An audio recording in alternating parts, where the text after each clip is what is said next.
sommes avec Barbara. Bonjour Barbara. Bonjour Brigitte, bonjour Aurore. Bonjour. Bonjour. Eh bien allez-y, vous êtes en relation avec un homme mâle alpha, c'est ça? Oui, je suis en relation depuis 18 ans avec un homme que je dirais oui, qui est mâle alpha et avec qui c'est quand même un partenaire extraordinaire parce que je suis toujours amoureuse de lui depuis tout ce temps et on a une connexion intime et physique qui est pour moi hors norme puisque j'avais jamais connu ça avant de le connaître. Enfin, je l'ai rencontré, j'avais 38 ans, j'en ai 55 aujourd'hui. Mm-hmm. Et c'est vrai qu'on a une intimité très très intense. Enfin, on vit pas ensemble. Alors, est-ce que ça explique aussi cela? On se voit régulièrement, mais pas que pour faire l'amour, pour aussi avoir des moments ensemble au restaurant. On se parle beaucoup, on s'appelle matin et soir. Et ce, depuis toutes ces années, voilà. Mm-hmm. On a une énergie ensemble, émotionnelle et intense qui nous nourrit en fait, tous les deux. Et vous êtes heureuse, Barbara? Oui, moi je suis heureuse avec ce partenaire. Bon, parfois comme c'est un mâle alpha, il n'est pas toujours fidèle, mais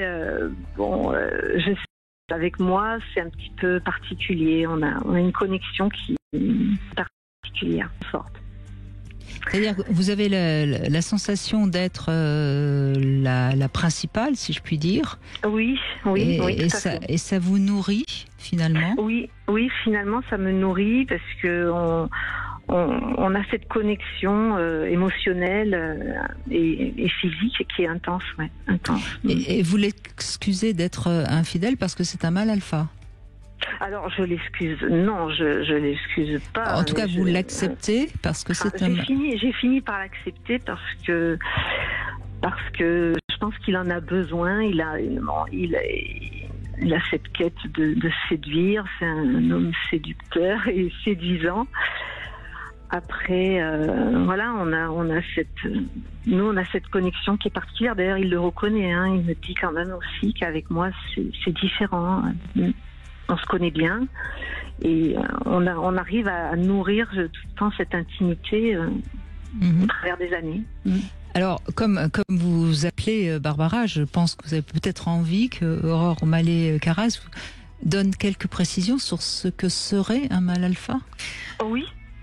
Alors, un mâle alpha, c'est un terme qui a été beaucoup récupéré, qui est utilisé pour, dénommer un mâle qui serait dominant par rapport aux autres.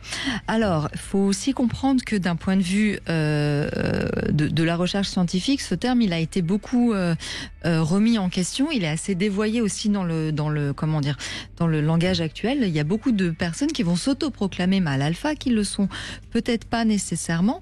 Et moi, quand j'entends ce genre de choses, et vous n'êtes pas la seule femme qui m'amène ce type de discours en cabinet ou même de couple.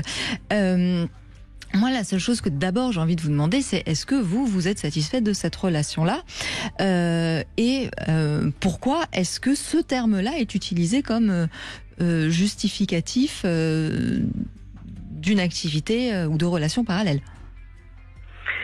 Alors oui, il faudrait lui poser la question à lui, pourquoi il va vers d'autres femmes. Mais je pense que c'est un besoin de plaire, etc. Mais c'est vrai que on a une connexion intellectuelle. Physique. Mais est-ce que c'est vous ou c'est lui qui se prénomme mâle alpha?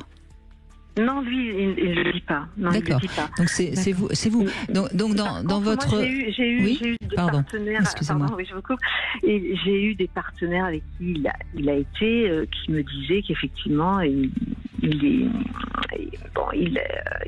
au niveau sexuellement parlant, il était performant et voilà.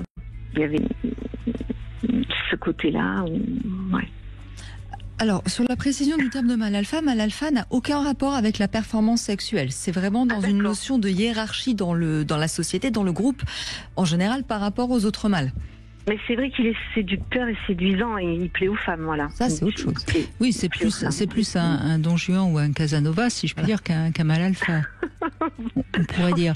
En revanche, ce qui vous fait dire peut-être que c'est un mâle alpha, c'est que vous le trouvez très viril, donc assez boosté par la testostérone. Oui. Voilà, il est viril, c'est un bel homme.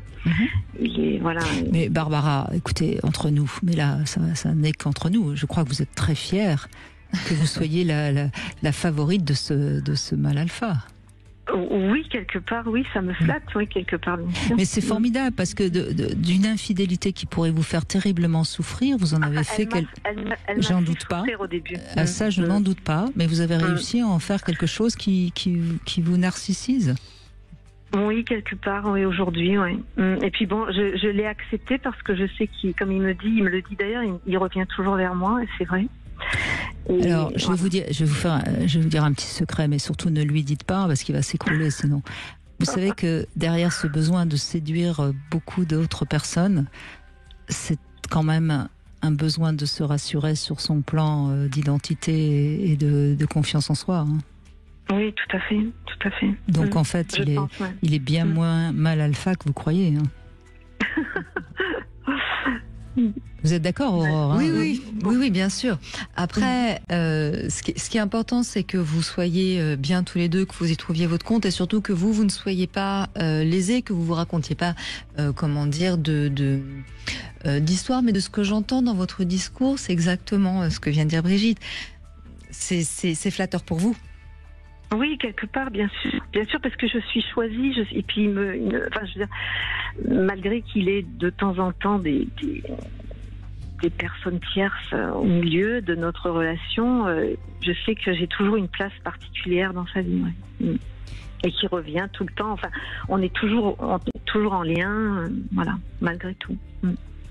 Oui, mais vous voyez, c'est bravo Barbara, parce que vous avez réussi à dépasser votre possessivité. Vous avez certainement quand même une assez bonne confiance en vous qui vous permet de. Alors au début, je ne l'avais pas. J'étais en dépendance affective, mais j'ai guéri cette dépendance affective.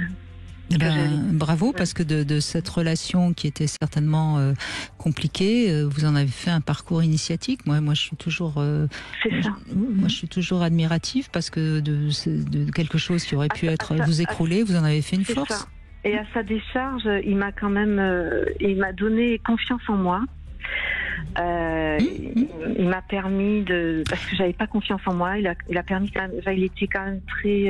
Il vous a montré et vous avez su. C'est quand même vous. Il m'a montré, il m'a accompagné aussi en me disant que que j'avais du potentiel, des qualités et puis qu'on avait une intimité aussi très riche, une complicité inouïe. Il vous a rendu femme, Barbara. Ça vous va comme conclusion? Ouais, c'est génial. Ouais, il n'y a rien de plus joli, oui. Merci. C'est nous. Merci. C'est joli témoignage. Merci. Oui. Bon. On continue dans un instant. Merci le Love beaucoup. Conseil. Est-ce que nous serions tous bisexuels? Voilà aussi un vrai débat que les neurosciences pourraient s'emparer. Et puis vous pouvez nous appeler bien sûr si vous avez envie de poser des questions. 0826 300 300. À tout de suite. 14h-16h, Brigitte Lahaie, Sud Radio.